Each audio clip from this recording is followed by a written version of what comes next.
Hey guys! Welcome to the Bimbo and the Pro. So today we have a pretty interesting, sensitive topic. We're going to be talking about infertility.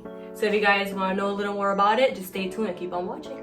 But before you do, don't forget to subscribe and like this video and click on that notifications bell so you can get notified anytime we post a video.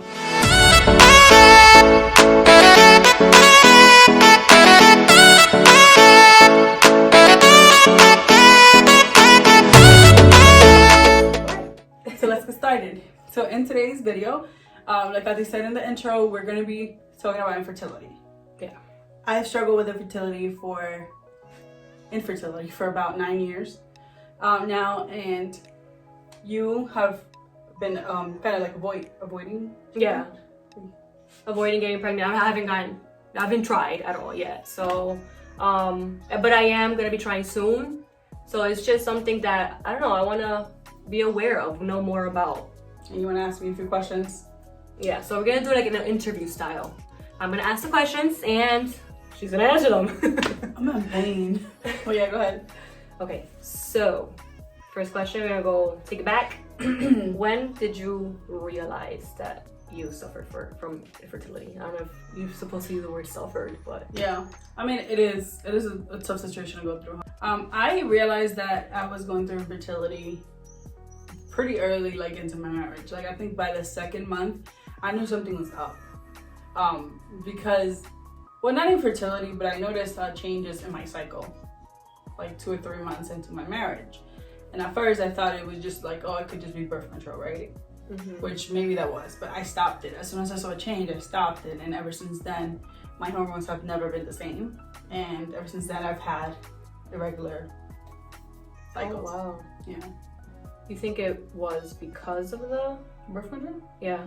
No, I think it was the lifestyle change and the way that I went from just being at my house and eating at my house all the time to like a whole different stress level that I've never been through before. And then like the way I was eating was very different than what I was accustomed to.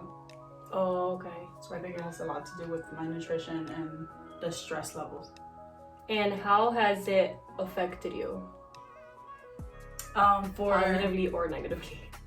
Well, I'll start with the negative and then I'll just leave on a positive note. Negative, I think it for the first few years, it affected me the worst. Like, because for me, it was just like, I thought a kid would make me happy. And I felt like no matter what I had, I didn't feel fulfilled without a child, because I felt like that's what I was missing.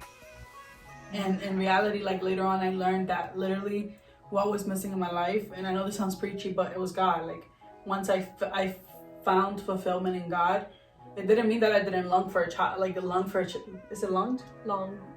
child anymore, but it just meant that like that need of happiness, of like looking to fill a void with a kid, was no longer there.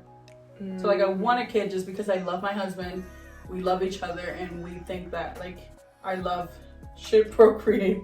I don't know, but I think the positive that I've learned from it is just that, first of all, the love that my family has for me, like just the fact that they've been there for me, and then like they get so excited with just the thought of me having a kid, and like, so that makes me feel really good. And also like just God, to see how God has never left me, no matter how hard the situation gets. And like, this is a hard process. Like one day I'm good, the other day you're not. One day you want a kid, the other day you don't. So it's like such a roller coaster to be on. So to have a good support system, and to have people behind you to like cheer for you and like be there for you through everything, like that means a lot. So that was actually gonna be my next question. How do you cope with it? Or have you learned to cope? That's a problem. I don't know if, I guess because I'm going through it still right now, I don't know how to cope with it. I feel like faith always is what you should rely on the most, but I even struggle with that. My faith, that's the one thing that puts my faith to the test, because I have the approach of like, okay, I just want to know if I don't want to, like if I would never ever have a kid, and I could live with that. Mm-hmm. But then if people are telling me just have faith, then where do I draw the line of like, where do I stop hoping? Yeah. You know what I mean? So that's what's hard, but does that answer the question? What's the question? Yeah, how do you cope? Or yeah, if you have so I can't, sometimes denial, like the denial of like saying I don't want a kid. helps you cope, right?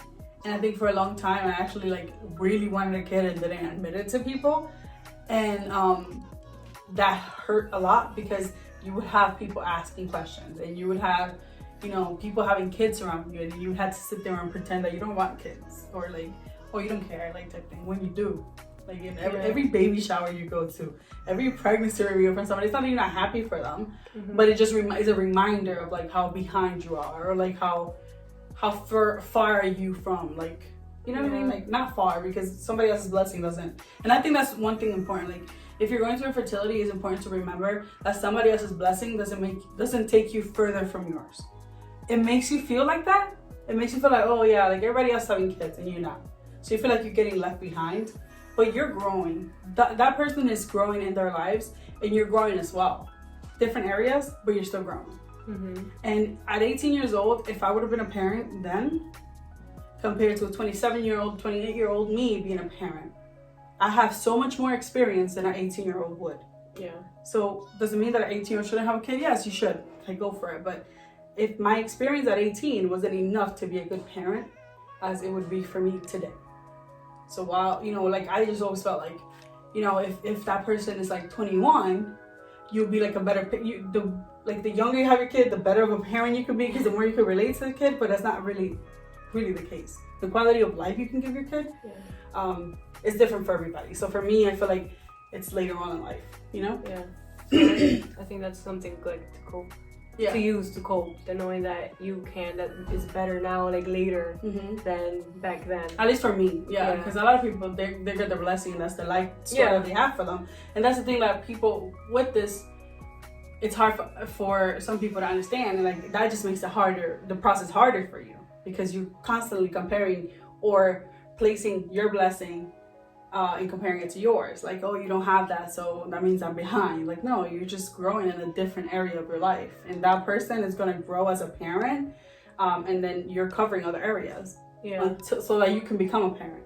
I like how you gave me, I'm not done with questions, but I like how you gave me like realistic answers, like what coping mechanisms have you used, and you said, well, denial is one of them.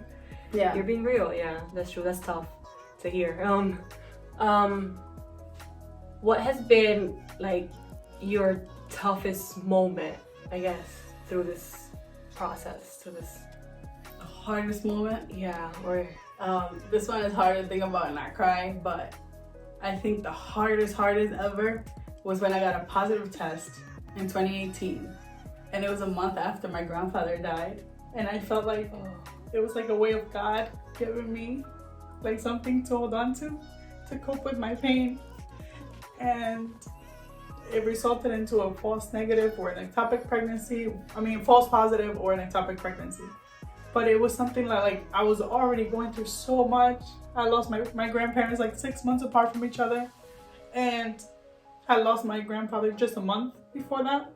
So then to see like hope and like celebrate that hope, and then like to have that go away, it was just so rough for me. Like, I just couldn't, you know, you always think everything happens for a reason, right? But then when something like that happens, you're like, this is so unfair. Like, why did it had to happen to me in this way? Like, you know what I mean? So many people get false positives, but like I've waited, at that point it was like 7 years for that positive. And then when I do get it, it's fake or like whatever. And then just a month ago, I lost my grandfather. So it was like, great timing for that to happen. So that was like the roughest time for me, where I couldn't answer with God. You know what I mean? God was the answer, but I couldn't answer at the moment. I couldn't be like, you know, maybe that helped me distract from the pain that I felt from my grandfather. I'm not sure, but it just, I was like, why? Like, this doesn't make any sense to me. Like, what are you trying to teach me? Like, you know? So I think that was the hardest. Do you think that you'll be a mother one day? Do you believe it? And being a mom there's different ways to be a mom, right? So there's something in me that like has hope, and so it's that belief in God and that faith in God is like, yeah, I will make it there, because I have the condition that I have. Like, I haven't been said, like, no one has ever said to me, you won't have a kid. Like, at least the fertility doctor I just started seeing, like, which by the way, I've never seen a fertility doctor up to this year. Like, we just never really tried. We wanted like to go the natural route, and if it didn't happen that way, we're like, okay, we'll try later on when we're ready for a kid. So now I feel like we're in a stage where we're ready, and so we seek help for that. I was diagnosed with PCOS, and they said it's hard because you have a hard time ovulating, but it doesn't mean like there's nothing else, like everything else looks good. So if they get me to ovulate, then it should be good, because it's not like there's no male factor that we know of yet. Everything cleared good with him. Okay. So it was mainly with me and not being able to ovulate. So if we can clear that out, like I have hope that I will. But if I don't, there's still other ways that I could be a mom, but like adopting or something like that, which that's something I've thought of, but I haven't like fully sat down and discussed with my husband. Yeah. And I'm already a dog mom too, so. What advice would you have for people who are infertile and are going through it now, or just realize, or just like, oh sure, I'm infertile? Like, now the first thing I want to say to anyone who's just starting to like maybe wanting to have a kid, especially you, would be, you're not infertile until like trying to get pregnant sometimes is not as easy as it is for teenagers. Mm-hmm. You know how how they tell us, like, if you have sex, if they even rub their little weenies on you, you can get pregnant, right? I understand that. I guess that happens, but it is harder.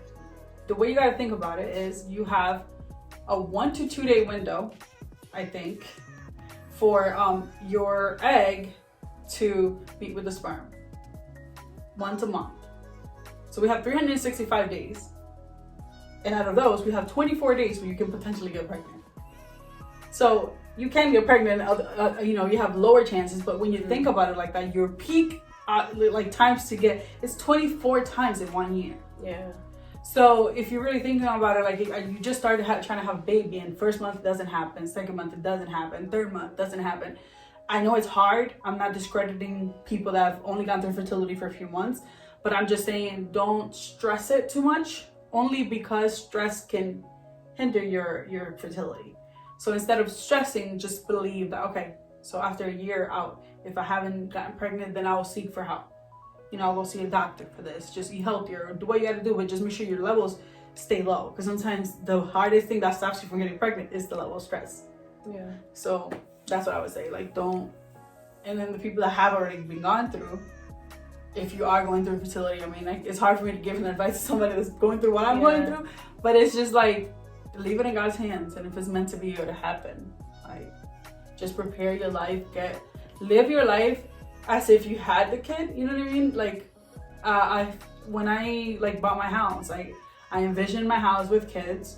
So I bought a house where I had room for the kids that I want. Not all the kids that I want, but I have like space for my kids, but I also don't live a life like I don't stop spending money because I have to save for my kids. Yeah. Like, I'm not saving for their college tuition yet. But I will as soon as I get pregnant. It's just, I don't know, just prepare your life, or try to work on your career, try to bring your life to work on your marriage in the meantime. Make sure that your marriage is healthy, and that you guys love each other, and that you guys complete each other, and that you guys have a connection with God. And then the kid would just be an addition to all the blessings that you've built together, instead of being the blessing that makes your whole life whole. Mm-hmm. It may be that way. It may, maybe I have a kid and it's like, oh, this is what completes me. But what really completed me in my heart was like getting to know God, like actually giving my heart and my life to God. That's what completed me. Everything else is just icing on top. No, me, of course. She was like that crump on the bottom of the cake. Damn. That's actually delicious though. I like it. Yeah. Awesome. Crop that part out. Is there anything else that maybe you want to share? Like, maybe something that you didn't know about infertility that you want to share with others? Like, hey, maybe you didn't know this about that, or anything for people that don't go through it. Sure. For bystanders, that's the one thing that really annoys me every single time. Is when you and Robert, for instance. I hate when people treat you like, oh, you've had infertility issues. When you just made the choice as an adult, like, I'm not ready for a kid right now, so I won't have one until I think I'm ready. Mm-hmm. Right? So, and people putting all this pressure on you, when you're gonna have a kid, and when you're gonna have a kid, and when you're gonna have a kid. And for you, it was like, oh, I have it when I have it, right? But what if the page was different and you weren't on birth control? What if it was just you couldn't have a kid? Think about every time that someone asks you, when are you gonna get pregnant? Knowing me, I would just cry every single time they ask me. So it's like, and then you have to build tough skin. Like, you can't just sit there and break every time somebody asks you. Because it's so many times that people ask you. So if it ain't any of your business, if it's not going to hinder your taxes, or if it's not going to affect you in any way, mind your business. Don't ask people when they're going to have a kid. Because you don't know. Even if it's your own child, like, don't worry about it. If you see that they need help, like, maybe support them in that area. For me, like, my dad, he's always like, I guess, like, you know how people think that, like, you don't want a kid, so they will make a joke like, oh, this person will have a kid before you do. He's always like, oh, my son, like, my brother that's not married, oh, he probably will end up having a kid before you, and you need to hurry up and have a kid. Like, and he thinks as a man, he doesn't understand the fact that, bro, like, I've been trying since 18. Yeah. You know what I mean? So it's like, it's just mind your business. Just don't make jokes about it. Don't ask people. And when you go to somebody's baby shower, or somebody else gives the news that you're pregnant, don't go up to the person and be like, your time is coming. We don't care. It's like, I want to celebrate, at least for me, like, when I find somebody else is pregnant, I want to celebrate with them, because I only hope that they will celebrate like that when my day comes. So, like, I'm not thinking about, like, oh, I'm not pregnant, why can't I celebrate that? Like, I'm thinking, oh, like, that's what's up. Like, when I get there, I want you to celebrate with me. I don't want people to turn around when I tell you I'm pregnant, and then you're gonna turn around somebody else who don't have a kid. Your time is coming. It ain't about them right now. So, you know what I mean? I just think about that, and, like, just be kind to other people. Mind your business. If it's not your business, if you don't know what to say, just don't say it. Yeah. Because a lot of people just don't know what to say to people. Like, mind your business. You're not paying their rent. You're not paying their taxes. You're not anything. You're not providing for them. And even if you are, just zip it. Like, that's the only thing I would say.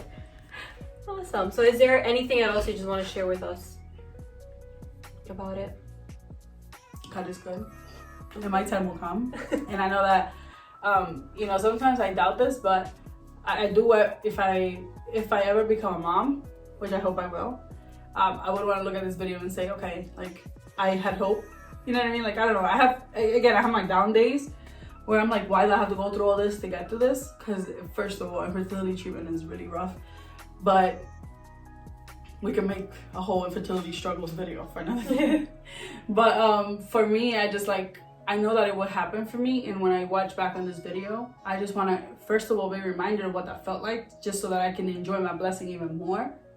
And I know what happened for me. Like, I know that, there's that other, like, maybe that you won't, but just my faith in God is like, I know I will be a mother somehow, some way. And whether I deliver that baby or whether I adopt that baby, like, I know I was born to be a mom. So I know I will be a mom one day. Okay. Awesome. So to end it. Yes. If you guys are going through infertility, or like if you need somebody to talk to, like, I'm not and here's another thing too, before we end it. This is long. Mm-hmm. But before we end it, there's people that struggle with infertility and are ashamed to speak about it because people pity us. Mm-hmm. Or like, oh, I'm so sorry. Like, it's so natural for me. Yeah, I have 5 kids and you don't. Like, don't pity us. Like, it's not that big of a deal. Like, we suffer for that, but that's like any other it's something tough, but like, I don't want your pity. Like, just treat me like a regular human being. Like, you go through things, and I don't pity you over them, so don't pity me. So a lot of people just don't talk about it because they're ashamed. Women especially feel guilty. Like, I feel like I'm not woman enough. You know what I mean? Like, we go through that, so we don't want to admit that, especially in social media. I'm really open about it just because I wish that 20-something year old me, 22, 21 would have found somebody who was just putting their feelings out, who was just letting other people know, like, hey, I'm not alone. Like, you know what I mean? I always felt alone in the process. So I don't want anybody who's going through this to feel alone. Like, I know they have their partners, but to know that there's other people going through it, and it's normal to have these ups and downs and this roller coaster going through your head. Like, it's fine. And just reach out. Like, you can reach out to me or reach out to someone. There's a lot of YouTubers that are open about it. You can reach out to them or whatever. Just find somebody you can talk to about, because it's easier when you have a great support system. And that's all I have. So, like me, I'm a support system. Yeah, she's been great. I thank you for that too. Like, you've been there for me, like, through this, like, trying to get pregnant too. Like, she goes to my appointments when my husband can't because of work. She's my baby daddy. They be looking at us like we lesbos in there. We're like, yeah, girl, come here, hold my hand. But yeah, that's all we have for today, guys. Again, if you like videos like this, if you want to know more about infertility or go into details about it, let us know. We'll make more videos about it. And thank you so much for watching, and we'll see you next time. Bye, guys. Bye.